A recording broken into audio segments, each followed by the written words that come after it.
It was just past midnight, June 12, 1942. Off the quiet beaches of Long Island, a German U-boat, U-202, surfaced through the dark Atlantic swells. The hatch opened, and 4 men in naval work clothes climbed into a small rubber raft. They paddled silently toward shore, crates of explosives beside them, the first Nazi agents to set foot on American soil since the start of the war. Their mission, authorized by Hitler himself, was nothing short of catastrophic: destroy America's aluminum factories, cripple the railways, and ignite chaos across the nation's war industry. The plan was codenamed Operation Pastorius, and if it succeeded, it could stall U.S. aircraft production for months, perhaps years. But one of those men, John Dasch, carried a secret the others didn't know.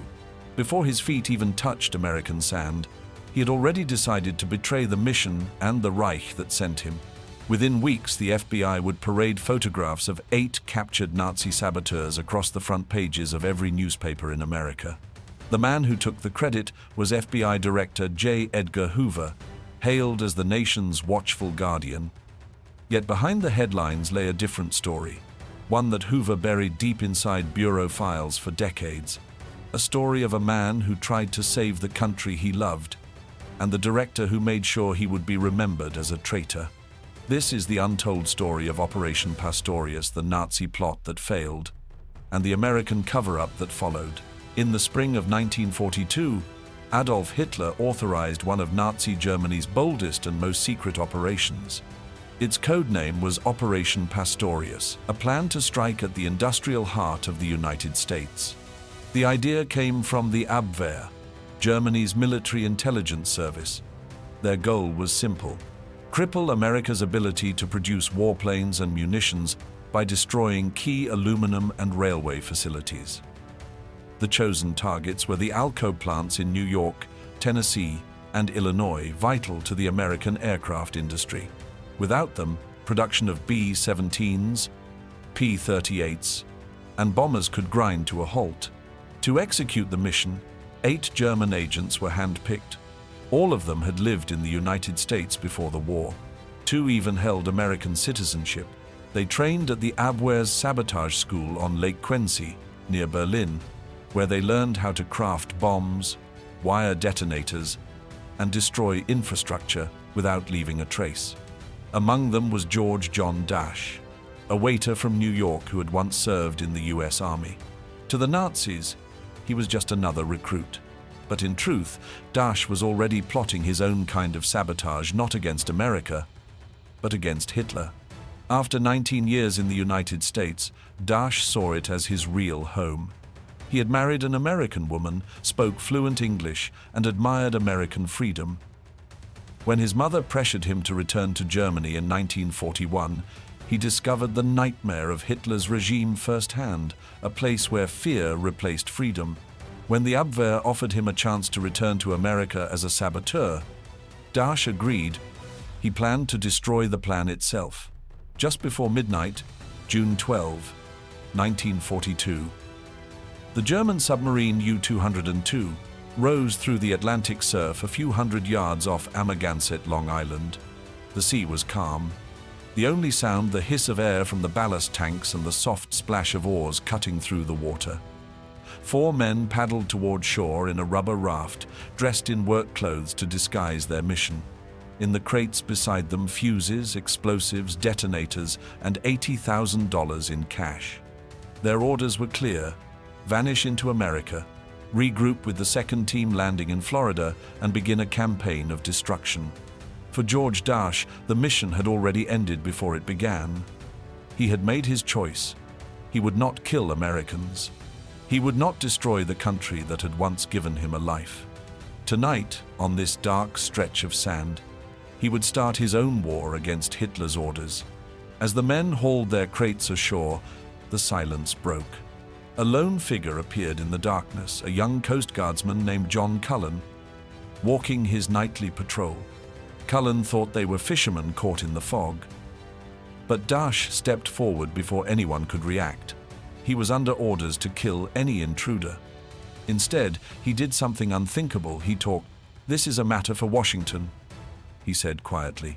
He gave the startled guardsman $260, a desperate bribe to keep him calm, and told him to forget what he'd seen. Then, lowering his voice, he added, "Shine your light in my face, so you'll recognize me when I have you called to Washington." Cullen turned and ran toward the Coast Guard station, alarmed and confused. By dawn, U-202 had slipped back beneath the waves, leaving behind its buried explosives, footprints in the sand, and a trail of clues that would soon lead straight to the FBI. Dasch had just spared a man's life. Now he had to find a way to save a nation by exposing a Nazi plot his own comrades still believed was secret. It was the moment his betrayal became irreversible. In New York, the morning after the landing, a frightened Coast Guardsman filed his report. He described the strange men on the beach, the German cigarettes, and the buried crates in the sand. Within hours, the FBI was alerted, but what should have been the Bureau's greatest intelligence windfall began instead as a near disaster of disbelief. That same day, George Dasch, the supposed leader of the Nazi sabotage mission, was already in Manhattan, trying to figure out how to warn the government. He knew he had only days before the Florida team would land. If he failed, bridges, rail lines, and aluminium plants across America could be reduced to rubble. Dasch called the FBI's New York office from a phone booth. "I have an important message for Washington," he said. The agent on duty, Dean McWhorter, thought he was a crank. He jotted down a note and joked to a colleague, "Yesterday, Napoleon called." The message was filed and forgotten. 3 days later, frustrated and alone, Dasch boarded a train to Washington. He checked into the Mayflower Hotel and made another call, this time to FBI headquarters. Agent Duane Pye Traynor picked up the phone. Dasch repeated his story. He was a German saboteur who wanted to surrender and expose the operation. Traynor didn't believe him either, until Dasch arrived in person with a satchel full of cash, $84,000 in crisp bills, money meant for sabotage. He dumped it on the table. The agent stared in silence. Then the questions began, fast, skeptical, relentless. Over 8 days of interrogation, Dasch described every detail: the submarine, the explosives, the Florida team, even the sabotage school in Berlin. He told them about the bridges and factories they planned to destroy. The FBI typed up nearly 300 pages of his testimony and realized, at last, he was telling the truth. Within days, arrests followed from New York to Chicago. The entire operation, 8 Nazi agents, millions of dollars in potential damage, collapsed without a single bomb being set off. Yet, as headlines declared a triumphant FBI victory, one man's name was missing. J. Edgar Hoover took full credit. The Bureau claimed it had uncovered the plot through its own brilliance. George Dasch, the man who had handed them the case, was nowhere in the story. In the eyes of history, Hoover had captured the spies. In truth, he had captured the man who tried to save America. When the arrests were complete, J. Edgar Hoover stood before the press with a satisfied smile. He had 8 Nazi saboteurs in custody and a nation ready to believe he alone had saved it. Every newspaper praised him as America's watchman. But buried beneath those headlines was the truth. A truth Hoover had no intention of sharing. The man who had actually walked into FBI headquarters and surrendered the entire German operation was now sitting in a cell as a prisoner. Hoover rewrote the story.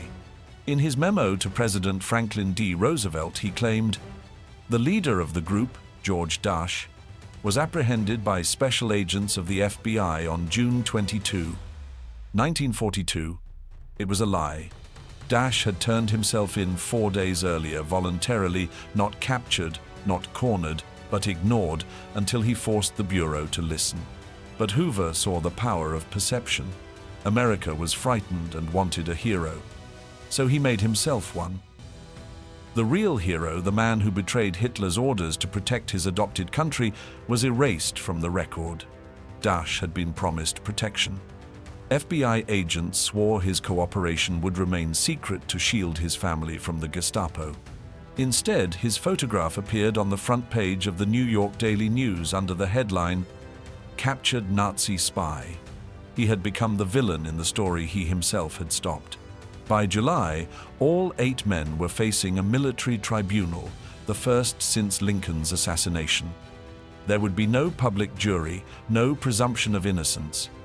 Hoover wanted quick convictions, and President Roosevelt, trusting his FBI director's version of events, approved. For 24 days, the proceedings rolled forward behind closed doors. Dasch's attorney barely defended him. Witnesses who could have confirmed his loyalty were never called. The verdict was preordained. All 8 men were sentenced to death.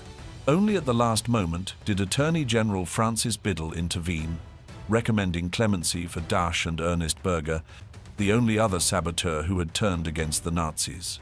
Roosevelt agreed. Dasch's death sentence became 30 years in prison. Berger's became life. The other 6 men, Herbert Hans Haupt, Heinrich Harm Heink, Edward Curling, Hermann Otto Neubauer, Richard Quirin, and Werner Thiel, were executed by electric chair on August 8, 1942. The entire process from first to last took just over 1 hour. George Dasch had saved millions in property, countless lives, and America's wartime confidence, and for it, he was branded a traitor. After the trial, the headlines faded, but for George Dasch, the punishment had only begun. He was sent to federal prison, first in Danbury, Connecticut, then Atlanta, and later Leavenworth, Kansas. He was kept under near total isolation. He wasn't allowed to write letters, contact his wife, or even hold a pencil. The man who had dismantled a Nazi sabotage network with a single act of conscience was treated as if he were the enemy himself. Inside the bureau, Hoover was triumphant. He received glowing praise from Congress and the President, and his public image hardened into legend, the untouchable director who protected America from spies and subversives. In Washington, medals were drafted in his name. In prison, Dasch sat in silence, stripped of his dignity and forgotten by the nation he had saved. Hoover's FBI distributed an official press release titled "George Dasch and the Nazi Saboteurs." It distorted every fact, claiming that Dasch only cooperated after his arrest and that fear, not patriotism, had driven him to betray his comrades. The Bureau's myth became history. For years, no one outside a small circle of officials knew the truth. In 1948, President Harry S. Truman quietly pardoned Dasch and Ernest Berger, commuting their sentences. But Hoover moved fast. He had both men deported before their families or lawyers even knew. Dasch, who had once dreamed of clearing his name, found himself exiled to a country he despised. He lived the rest of his life in obscurity, in Germany, writing letters, petitions, and even a memoir titled 8 Spies Against America. He believed, until his final years, that the US government would one day acknowledge what had really happened, that he had acted not as a traitor, but as an American in spirit. It never came. George John Dasch died in 1992 at the age of 88, still waiting for a pardon that would restore his honor.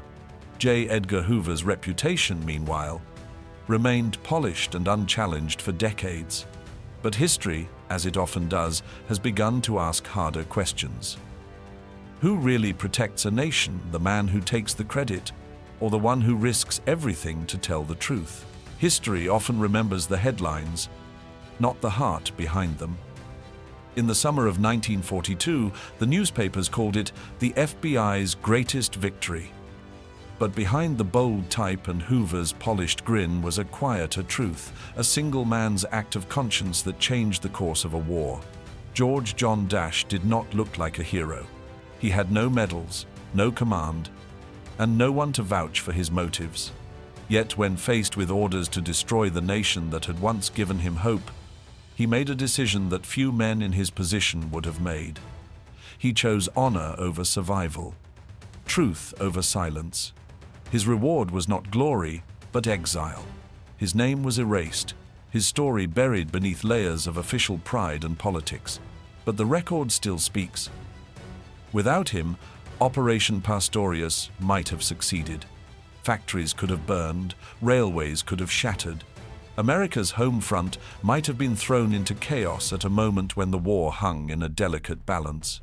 And yet, because one man chose to defect not for profit or power, but for moral conviction, the worst never happened. In the decades that followed, Hoover's legend grew the untouchable director, the man who could see every secret but his own. Dasch's letters went unanswered.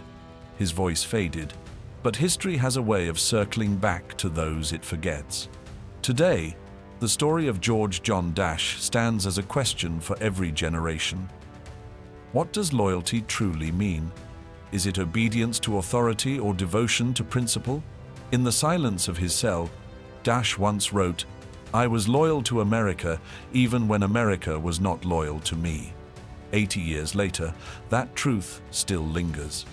In the shadow of J. Edgar Hoover's fame, and in the quiet courage of a man history almost erased.